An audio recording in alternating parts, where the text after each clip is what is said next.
another beautiful day to be a raider, draped in the silver and black. I represent the shield, and I represent the swords. It's that time of night again, Raider Nation, and we come back.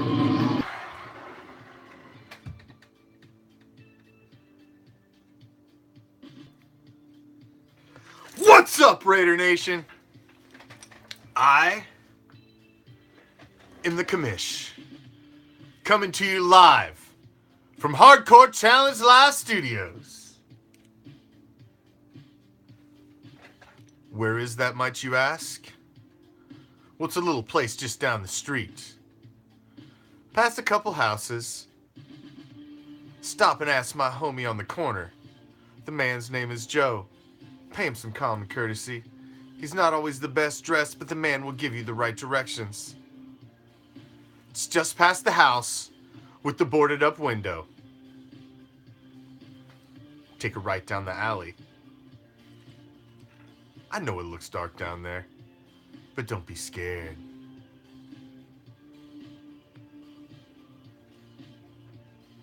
It's a little place deep at the end of the alley that we like to call deep behind the enemy line. This is Raider Reaction. Pay the Mac. Pay the Mac, baby.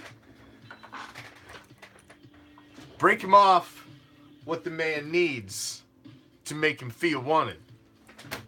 Let's just get it done. Now, the continuation of the Mac story continues to unfold, continues to twist, continues to turn. As we hear today that supposedly, I don't know if I buy this or not, that supposedly there has been no official contract talks since February. I find that hard to believe. I find that very hard to believe, quite frankly. I don't know if I believe that at all. You have to, obviously, he's not in camp, so these stories are going to start popping out. But I don't know how much credo I hold in this one. You're telling me the guy who's basically number 2 in importance to the team to Derek Carr, in my opinion, you haven't talked to him since February? You haven't spoke to his agent? His agent hasn't spoke to the general manager? I do not believe that. I do not believe that for a second. I find that to be an erroneous report, and somebody would have to say, there had to have been some kind of communication, well, whether via email, text, what have you. I mean, come on. Well, you are in a steel mill, Lines. Yeah, that's what I'm saying. Lines, and all the rest of you, new or old, our band of pirates, thank you for joining us on Raider Reaction, as we always appreciate you joining us on Raider Reaction, because tonight is Tuesday night, and every single Tuesday night on Raider Reaction is the Raider Nation Report with yours truly, a solid 60 minutes of everything silver and black, as we get into a little bit of everything going on in the world of the Raiders. Obviously, no story bigger or more important than Khalil Mack right now. The report coming out today, which I don't know how much water it holds for me, that they haven't had any reported contract talks or negotiations since February. I don't even see how that's possible at this point.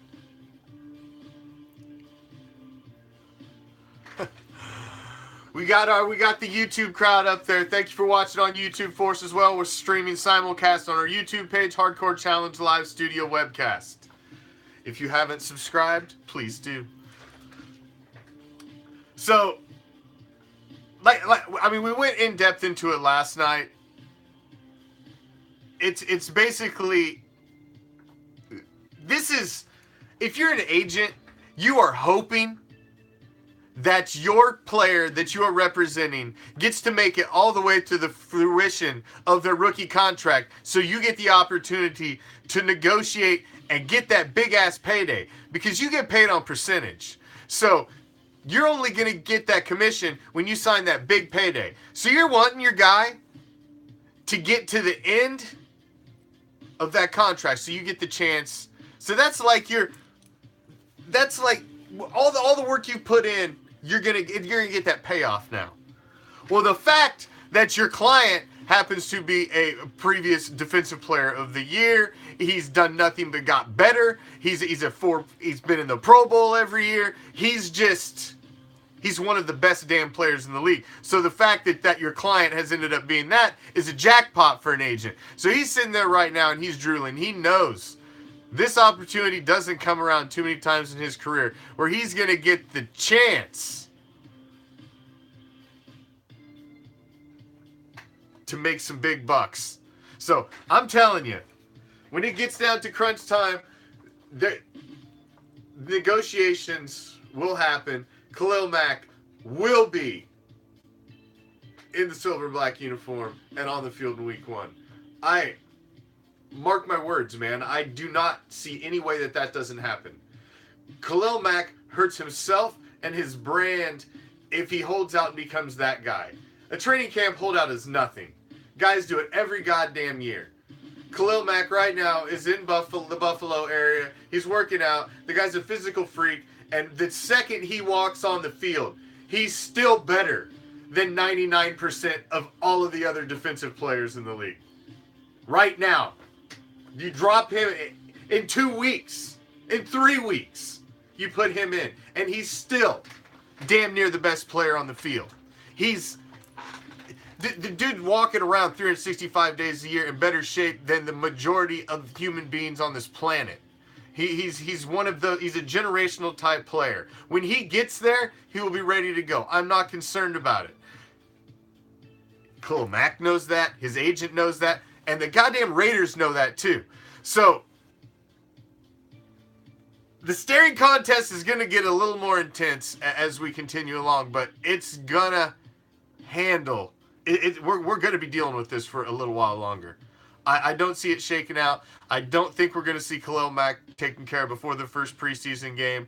The second, there's a possibility that they might want to get him in there and get some action for the third, but Chris, that is awesome. I seen that he was down there for that field dedication, and I had actually considered going down for that. I heard about it literally the day before, and I just did not have enough time to figure it out, because I would have had to jam out of work seriously early, drive all the way over there, and I thought about it as well. Man, the fact he was deep behind the enemy lines, I wanted to get down there, but I couldn't make it. If I would have known a day or two earlier, I would have made it. I absolutely think he will remain a Raider, Michael, without a doubt. I do not have any question, if, ands, or buts about it. The thing is, he's on his 5th year off. We took the 5th year option on him last season to deal with Carr. Max under contract.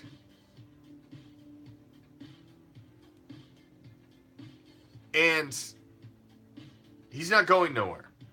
Because the thing is, we got 2 years that we're going to be able to franchise tag him. So, Khalil Mack, he's got leverage, but it's subjective leverage. And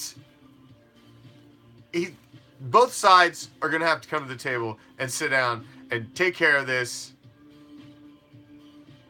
soon enough. So, I stable my concern for at least another week or two, and then we'll turn it up a little bit. But of course, we'll probably touch on it every night on here because it's the hot topic, Khalil Mack. Now, there was a story that popped up, was floating around the the internet on a lot of the Raider sites and pages that I've seen today, and it was a report regarding the PFF and Carr's passer rating, a Pro Football Focus.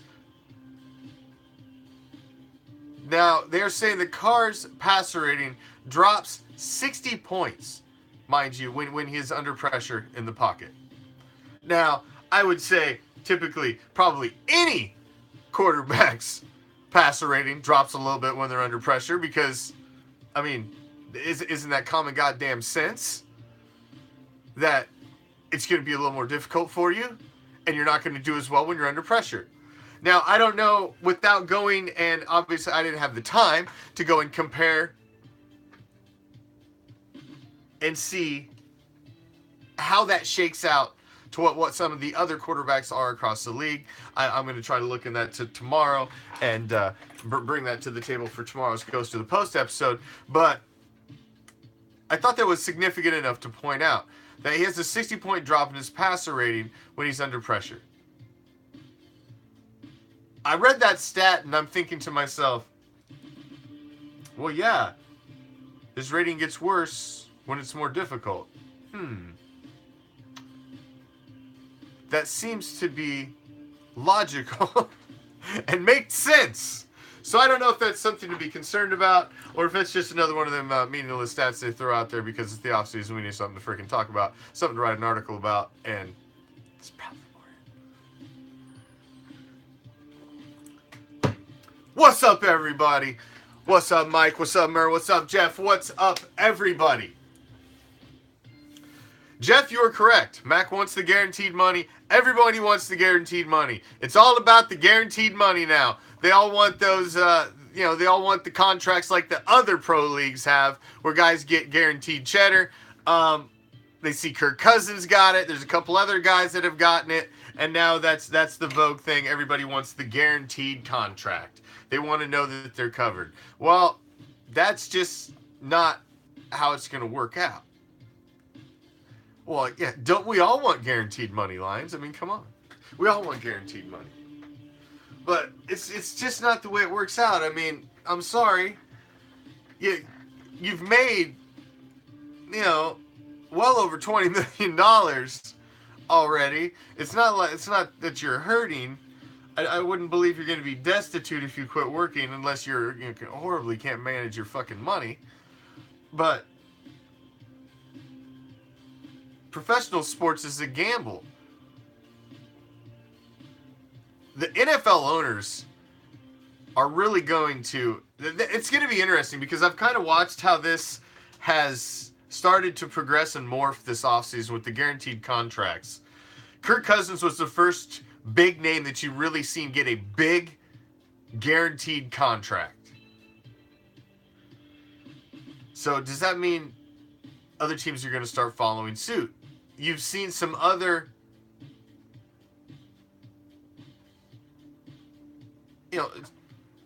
less big name players get some smaller guaranteed contracts, but nothing along the lines, basically of what Kirk Cousins got. He kind of set a precedent.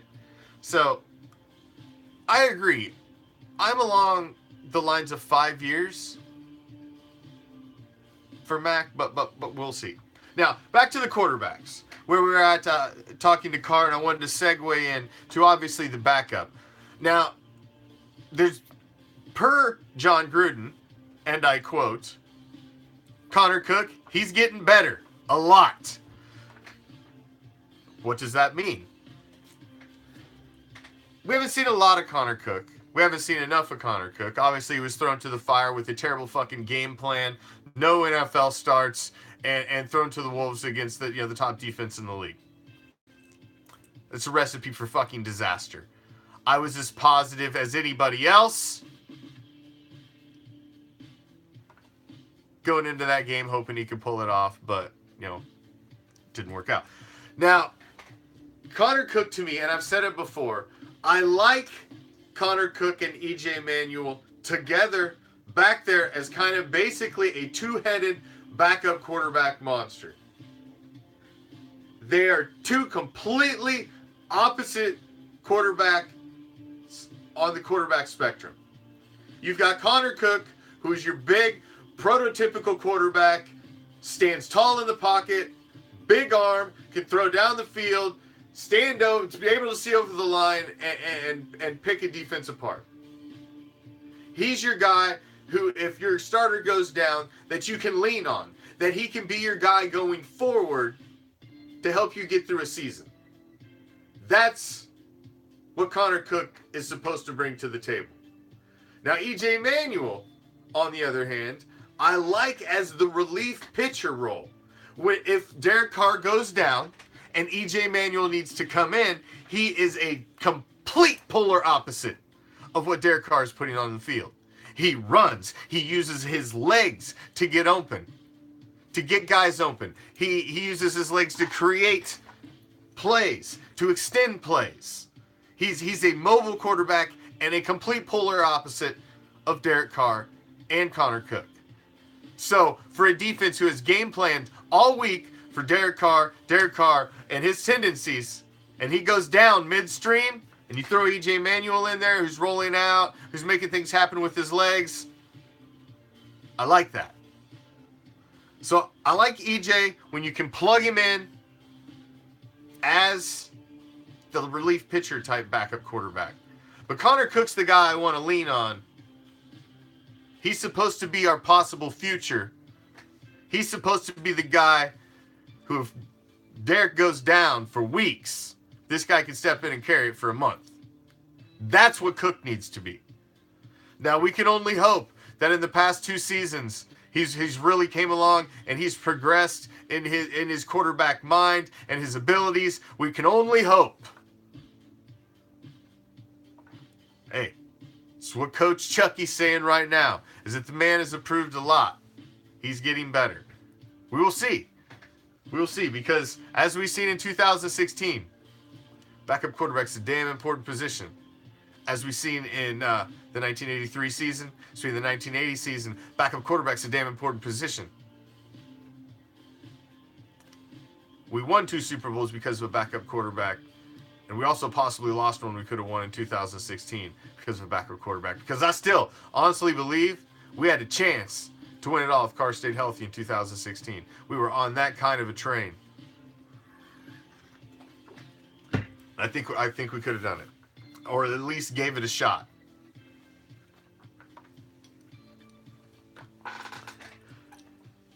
It's the most important damn position on the field.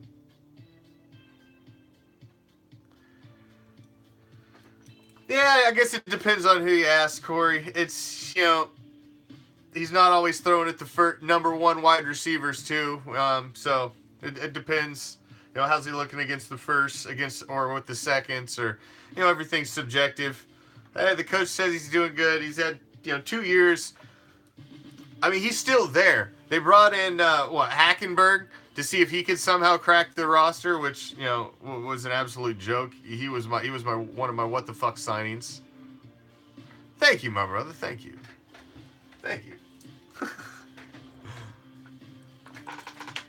So it's subjective. It's hard to tell. It's camp, so I think we all want to be positive because we know if the shit hits the fan, we got to look to the sideline and hope that Connor Cook can pick it up and bring it and carry the load for us going forward. So we certainly hope that's the case. Now, we touched on the fact last night that Garyon Connolly has played only one. I participated in only one training camp day thus far in his career. He's out again with a hip strain and out for weeks. They're saying it's precautionary. Do you know what? We said it's precautionary last season for the shin splints, and we never seen the guy, but a handful of plays. Now, but that led me to thinking, Garyon Connolly's down. We've been talking about this Garyon Connolly, Rashawn Melvin combination. It's about time, Big Al. What the fuck? You're gonna get fined. You showing up this goddamn late in the fucking show. The hell, slacker.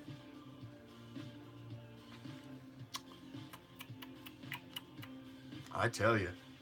First he wasn't here on the return day. Now he shows up late on the second day.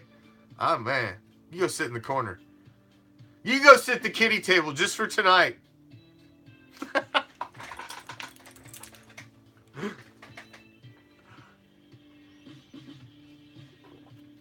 Oh, shit.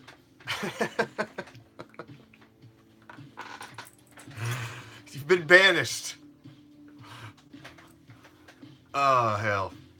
But they got me to thinking.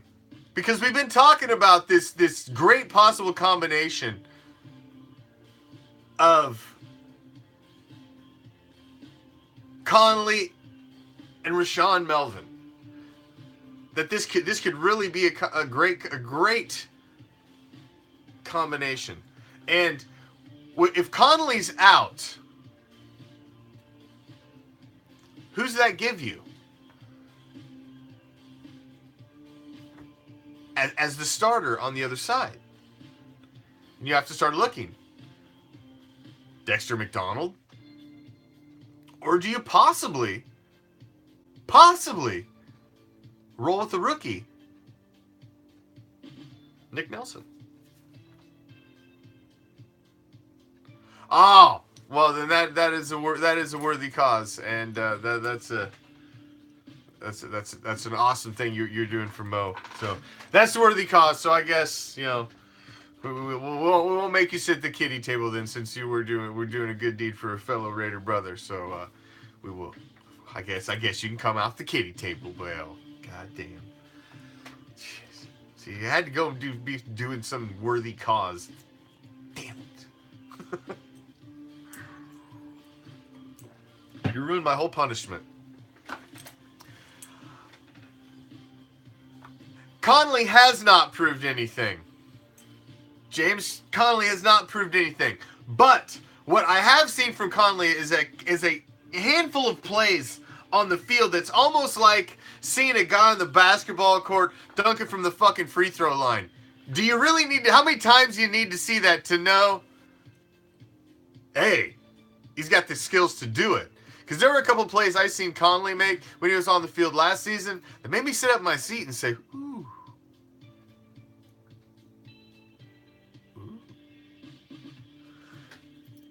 Now, that's what... So, I know he has the skills and the potential and the talent. But, man, that P word, that word potential, man, that can be a mother. Because there's so many people that don't reach their full potential. I mean, we drafted a guy before, in the first round that didn't reach his full potential. We don't speak of him here. But,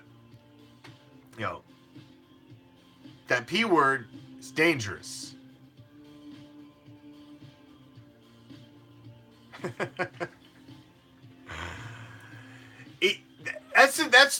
David. You start to question that, because now it's twice now. This is the same shit we heard last season. Last season it was shin splints. The coach came out, says he has shin splints.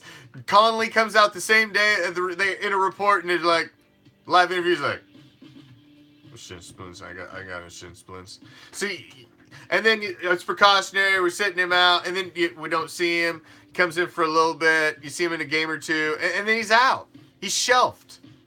Constantly heard all season that, oh, he's going to be back, and then he's done. Done. Now this season, a repeat. Get one day. We get excited, man. See him out there. See him with the freaking mouthpiece with the fangs on it. And you're like, yeah, here we go. This is what we've been waiting for. And hip strain. Out. It may be. Possibly. Big L, you may not be off. Maybe it's a deep vaginal tear. Maybe that's his problem. Maybe he's got a bit of the PI. We'll see. But I'm not counting Garyon Conley out yet. I honestly believed if he's healthy, he could be our solid number one corner on our roster by week 4. But if he's not healthy, Nick Nelson and Dexter McDonald, I think, are our 2 next best options at starters.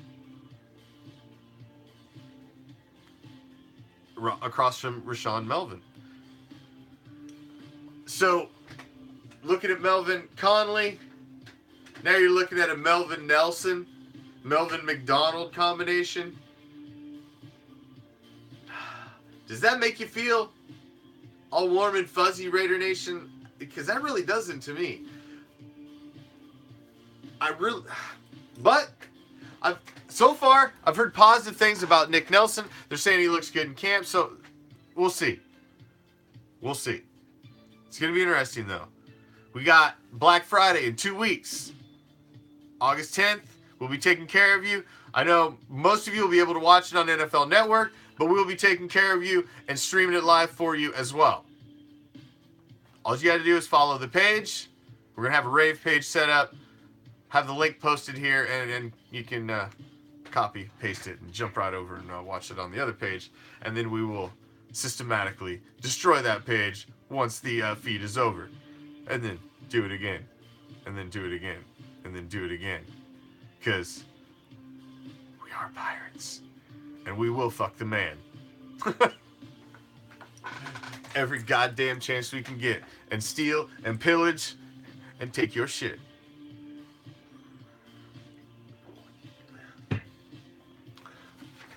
There's a great punk band called the Melvins as well. Now, another report came out today as well. You know, you gotta love all these bullshit ass reports. Raiders wide receiver core is ranked 26th in the league. Now that seems a little cold and a little harsh. Now, I know we had a little bit of the dropsies, but Crabtree left.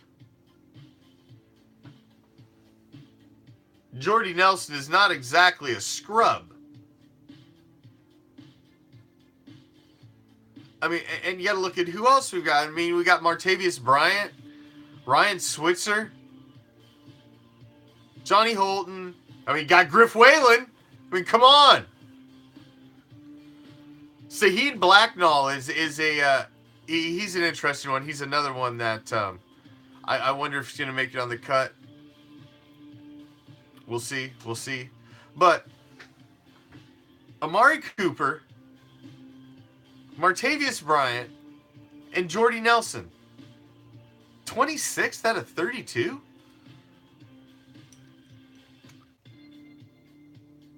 I don't, that doesn't really compute to me. That really doesn't compute to me. Those are 3 solid top tier wide receivers in this league. I mean, Jordy Nelson was Aaron Rodgers' go-to. Amari Cooper, take the drops away, is a solid wide receiver. Yes, the last couple seasons he's had this mental block, which I believe he will get over. Man, listen, there ain't nothing wrong with Amari Cooper's hands at all. Period. Amari Cooper has been catching footballs probably since he can walk.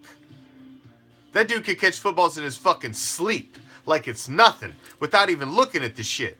There's nothing wrong with Amari Cooper's hands. The problem is between his hands and his brain. It's a mental problem. He's thinking about shit. Shit that he has done as a reflex for 20-some years of his life. Now, all of a sudden, he started thinking about. Where he never thought about it before. Just caught that shit. Now, he's in his mentals. That's where that problem is right now. And hey, man, I don't know what it's gonna take. Some freaking wicked voodoo, whatever. Get your mind right. And Amari Cooper's on the edge of a breakout season. I think we see AC/DC light it the hell up this season. I'm keeping them both in my fantasy league. I drafted them both last season because I thought that last season was going to be the big season where they broke out. But I think I was a year off. They didn't have the right coaching staff last year. Now they got the right coaching staff. They're going to have the right scheme in place. And you're going to see AC/DC light up this season. And my fantasy team's going to reap fucking benefits from it. The Raiders are going to reap benefits from it. And it's going to be... I've heard that as well, David. I've heard that as well. He's going with the high point. And, you know, we've seen a little bit of that. I mean, that's been something he's always had in his repertoire, but he's been trying to perfect it and really bring it down to an art. And that's great to see. The game that we did, was it last week or the week before? Well, one of the last two Black Fridays that we did had it was against the Chokers. Bob thinks Martavius Bryant. Well, I would like to see that too. Martavius gives you that stretch the field, that vertical game that you know Al loves. You know, damn it, Hot Neil. Almost over half the show. Over half the show. God damn it, Hot Neil. Over half the show. Aitman is interesting, Kevin. Aitman's interesting. He is a tall wide receiver, and he's also is a jump balls in the corner of the end zone, fades to the corner of the end zone.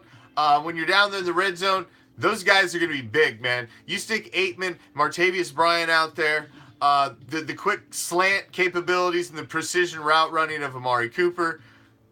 You got Jared Cook, who's got the size and the hands of a wide receiver, and beast mode up the middle, led by a fullback. That's a dangerous-ass red zone offense right there. I don't care what you say. That's not a 26th ranked wide receiver core. You can shove that. Thank you, Josh. Thank you, Billy. Thank you, everybody. Jerry, everybody. Chuck in the house, always bringing the tacos. Sister East, everybody, Big L, thank you all for joining me as always. I appreciate any second you spend with us here on Raider Reaction. I love being back.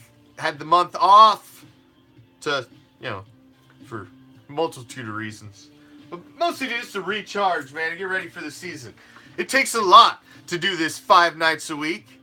Plus, in season, we do pregame shows, halftime shows, postgame shows. We're on location at games. We've got a lot going on. The weekends that typically we don't do shows, all of a sudden is full of shows. Plus we still do the shows all week. So I had to take a little off season as well to get charged up. But I'm back. I'm charged up and I'm ready to go.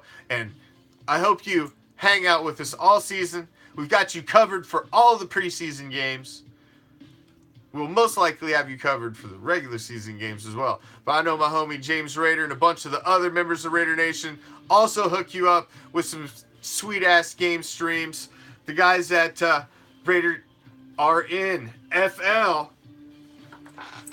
And everybody else is hooking up. So we try to stay off of the game streams in season. Although we will share them. What's up from Riverside? We will share them to our rave pages. Well, we're going to try to do that this season as a way to not get the page taken down. You know what I'm saying? We're going to get the fucking page taken down because we roll the dice as it is. Walk the line. We cross the line pretty much on a daily fucking basis as it is. And thumb our nose at the man already as it is. So, we don't need to piss in his Wheaties any more than we already do. And we would like to keep Raider Reaction around, because they'll cut that shit off. So that's the plan. But I'm glad to be back, and it's back to our regular schedule, man. It's back to the regular schedule. So get the Raider Nation report with me every Tuesday. Then tomorrow, you got Ghost to the Post, as we will get into a little more of the big stories in the league, as well as obviously the biggest stories going on in the world that is silver and black. Because, that's all we really care about. But every Monday and Wednesday, we always got to do Ghost to the Post. Because you got to be an informed fan. You got to know what the 31 enemies are doing. You have to. And I feel it is our duty to help you, Raider Nation, be informed of the big things that are going on with the 31 enemies. So we touch on that. And, you know, in season, the Monday show's an important show because that's coming right out of the week. We touch on all the big stories that just happened in the games. Obviously, you know, the biggest story is the Raiders game. But we have a halftime show and a post-game show to cover that the day before. So we get into all the big stories. And then Tuesday, we dedicate the entire show to 60 minutes of nothing but silver and black. And then Wednesday in season, so pretty much our prediction show. We'll go through all of the games, break them down, and give our predictions. Thursday, Captain Jack Rackham joins me in studio for the Raider Nation Ricochet. Monday, Big L is in the studio with me for Ghost of the Post. And we will have alternating guest hosts on Wednesday's edition of Ghost of the Post. So, and of course, do I have to tell you what Friday is? You know what Friday is. It's Black Friday. Silver and Black Theater as we dust off another Raider classic. Every Friday, because there ain't nothing better than kicking back with a cold beverage and watching the Raiders whoop some ass on a Friday night. He ain't late. Shit, if he shows up, Billy. Shit. You gotta get him to show up. We got fucking... Stand me up, son of a bitch. Oh, that's just a little savage. Just a little savage.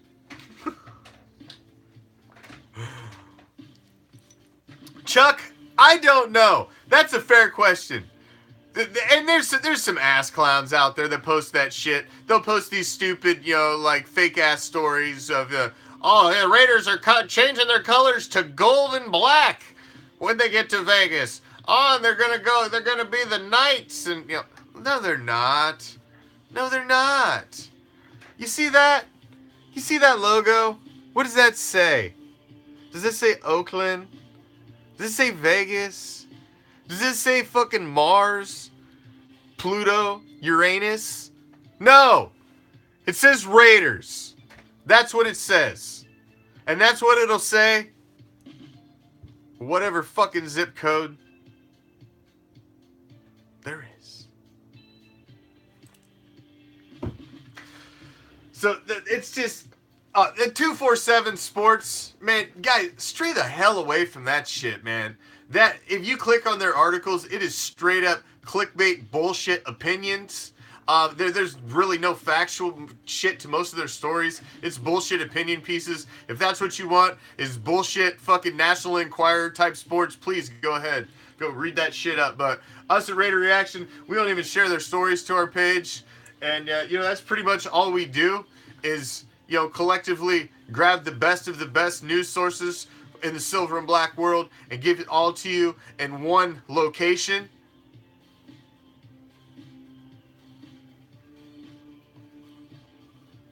And, you know, that's what we try to give it to you. So we want to be your one-stop shop for everything silver and black.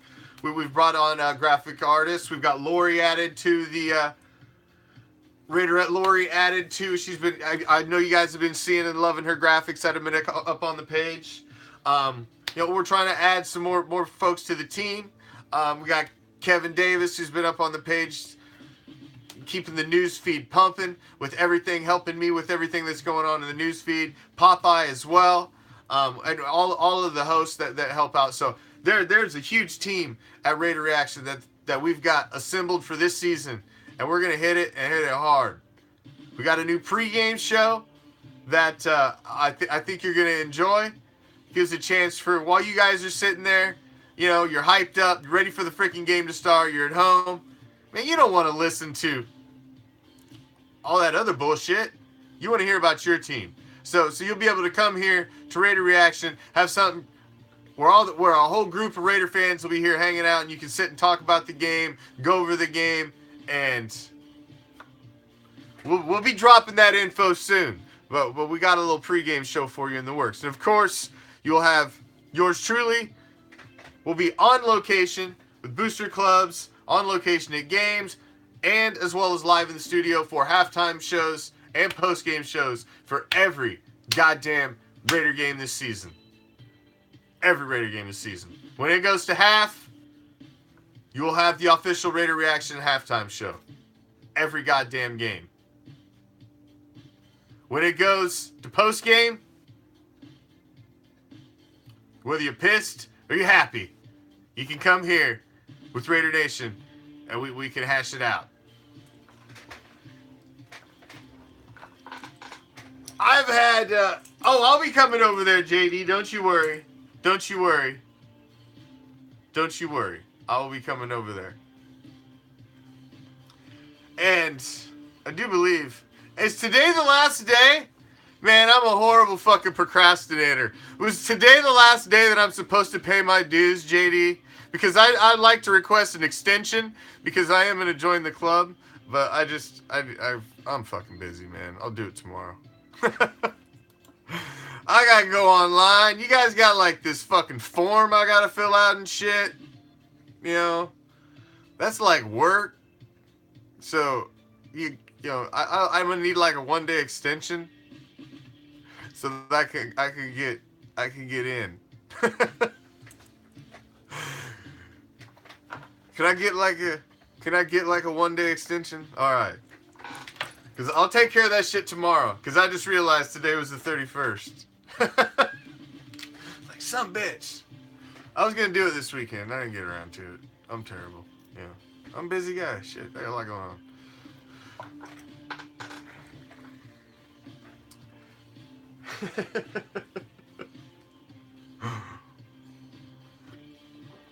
Alright. So we got that taken care of. So I'm good. But I still want an old t-shirt too. I requested an old logo. I want an old logo shirt and a new logo shirt. I mean, I'll pay for that shirt too, but I want both of them. I want a special package. 2 shirts. I want the old logo and the new logo. You know, hey, that's what I want. Goddamn. All right, moving on. We touched on the running back situation last night. We've brought in a running back to fill the gap. James Butler, Iowa, undrafted running back. Jalen Richard, I believe, is on his way out. Fumble issues. Basically, him and DeAndre Washington are damn near clones anyway. You don't need both.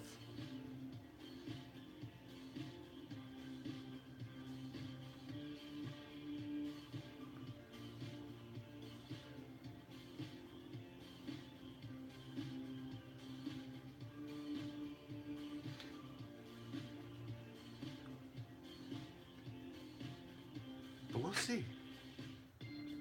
I'm interested to see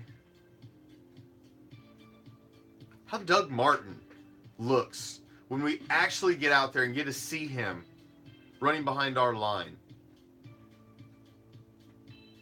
Cesar! What's up, my man? We'll have to see. We'll have to see. He is not a return man. Richard has put the ball on the ground too much. I think that one game last season, was it 3 times in 3 different aspects of the game he put the ball on the ground? Once receiving, once running, and once returning. And I've been saying it for a while. I thought Richard was going to be gone. And now the fact that he's injured as well, I think it just makes it a no-brainer. Now, at training camp, there's been a phenomenal buzz about the new coaching staff and how they have sparked the spirit of competition. The energy that they have there has really raised the level of excitement at training camp, during the practices, and that there's just this, you're starting to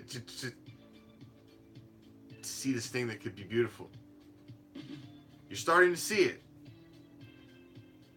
It's what we all thought could be there. We have the players. Got to put the coaches with them. Like I said, I'm a big fan of having an owner that sees what he wants, knows what he wants, and will go out and freaking pay for it. He wanted John Gruden. He would not take no for an answer. Money was not an object. He did whatever he had to do to get the man he wanted to bring the Raiders back to greatness. Hey, funny fucking haircut or not, that's the kind of owner I want. And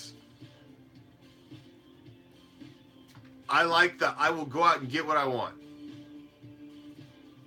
So I like that. I like that. Oh, I believe Marshawn will be a 1,000-yard runner as well, Rudy. I would second that motion. I believe so. I would put I do not believe Marshawn will break 1,200 yards though. I believe he'll just be a 1,000-yard rusher. Marshawn, much like I said last season, it's not about statistics for Marshawn as much as it is for impact. How much he impacts a game. How at the end of the game he can start to impose his will and wear you down. How he can start to pound on you. How he starts to go full beast mode. How as the season goes on, he starts to get stronger. What's up, Carlos, my brother? You can see it. And I'm telling you, man, at the end of the season last year, if we were going into the playoffs, Marshawn Lynch was getting better and better every damn game. And I'm telling you, if we would have made it into the playoffs last season, you were going to see vintage beast mode. And he gets better. He gets better as the season goes along. And when it gets into the playoffs and it's cold and you got to play on the road in nasty weather, adverse conditions, baby, you need a running back. You need a guy you can give the fucking rock and he'll grind it. And that's beast mode. That's beast mode. And beast mode was built for playoff football. We just got to get his ass in there again. We just got to get his ass in there again. And I believe this year at 11-5, we are going to get in there again. Now, those of you that have joined me before know that I like to finish every one of my solo episodes, my Raider Nation reports, with a little segment that I like to call the WTF. Now, I go many different tangents on the WTF, but tonight, I want to keep it in the realm of silver and black. March 27th, 2017. What happened on that date? It was over a year ago. Year and a half ago.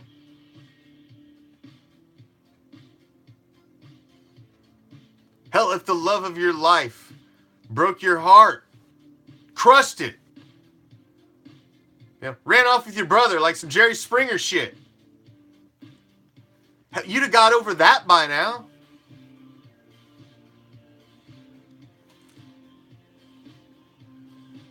And all of a sudden, I mean, it's died down for quite some time, and then all of a sudden, within the past week, I've seen the fucking bubble up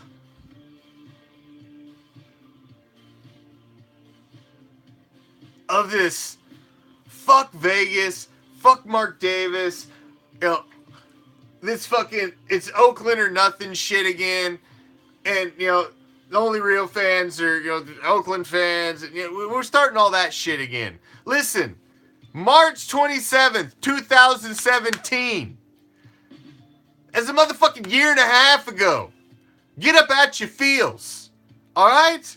That shit should have been processed, put away, dealt with it, get the fuck over it. They're going to Vegas. The stadium's goddamn a third of the way fucking done. And we gotta start hearing that shit again right before we go into the season? Exactly.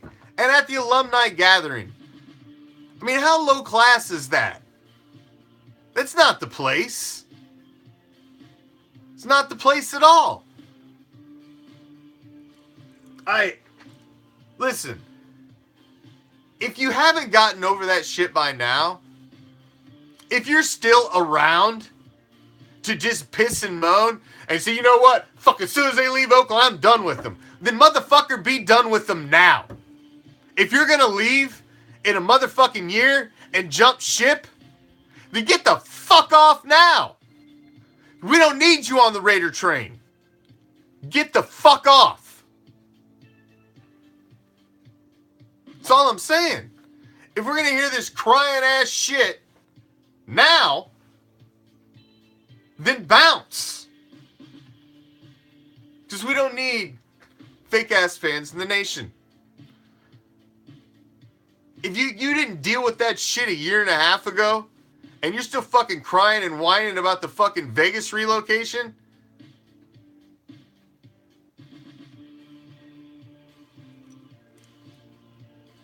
seriously? Get over it. Get over it. Get over it. Build your ass a bridge and get the fuck over it. They're moving. It's the nation, baby. It don't matter the zip code. The nation will come. And we will cheer on the silver and black that is on the field. And it ain't gonna be fucking gold and black or fucking green and teal or anything fucking stupid. Because they're never ever gonna change the colors. And the shield will reign forever. Okay, why are you gonna fuck up a brand? It's like Nike changing the swoosh. Exactly, my brother James. Exactly. One of the most storied franchises in the history of the AFL and the NFL. And we're playing and gonna start our season playing on fucking dirt. I don't care. Of course I would prefer we stayed in Oakland. But God damn it, I'm sick of watching my team play on fucking dirt. I'm sick of watching my kicker try to kick game-winning field goals from fucking dirt. I'm sick of it. It's bullshit. We shouldn't be playing on dirt. 20 fucking years you had time to get the shit taken care of. You didn't get it done, so quit your fucking crying, motherfuckers. What the fuck? Get over it. Tomorrow, join us for Ghost to the Post as we drop back deep in the pocket and let it fly league-wide. As we're going to touch on all the hot league topics like, hey, Johnny Manziel starting this weekend. Of course, it's for some fucking shit-ass Canadian team. But hey, Johnny Football is out of the bar and on the field. We might talk about that tomorrow. That's the type of shit we might talk about. But make sure you join us tomorrow. Hell, I don't even know who's going to be here with me. Shit, I may just take callers and have you guys on with me. I don't know what I'm going to do tomorrow. But I'll be here. I'll be here. And I hope you'll be here to join me. Same Raider time. And the same Raider channel. As always. If you haven't followed us on Twitter, please go do so at RaiderReaction. If you haven't subscribed to our YouTube channel, you need to do so. Because we have a show that is going to stream exclusively live, only on our YouTube channel, which is Hardcore Challenge Live Studio Webcasts. So go subscribe to the channel, follow us on YouTube. Lines wants a ride-along. Lines, my wife hates the ride-alongs. She says I'm just too raw.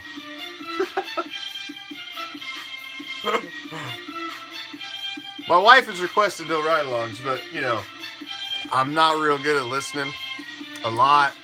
So, they'll probably be on here for too long. Something's going to piss me the fuck off. Thank you all for joining me, new and old, our band of pirates. We appreciate any second you spend with us on Raider Reaction. Please share the show, like the page, follow us on Twitter. Please go subscribe to our YouTube channel, Hardcore Challenge Live Studio Webcast. It's got all of our playlists shared up there, archived for your viewing pleasure. I'm out. Peace, love, Raider Nation.